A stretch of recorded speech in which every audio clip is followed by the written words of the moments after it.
Zdravo! Imaš li praznu limenku? Gladna sam.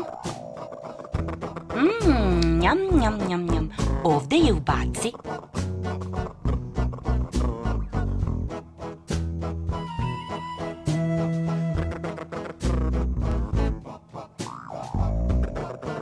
Prostor ptičinog podzemnog bunkera predviđen je za 500 limenki.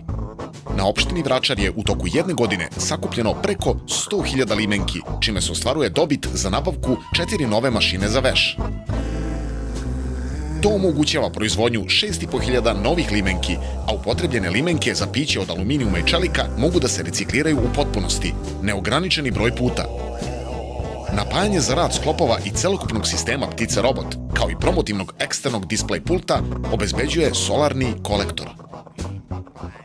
Izvolite vaš tiket i hvala što čuvate životnu sredinu Savskog venca.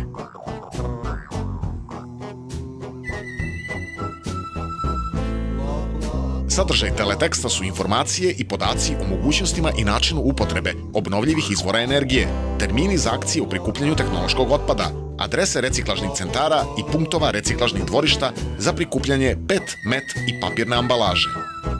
Promo display sistem predviđen je i za emitovanje ekoloških filmova i realizovanih projekata, kao i robot instruktor koji pokazuje kako treba hraniti pticu robota.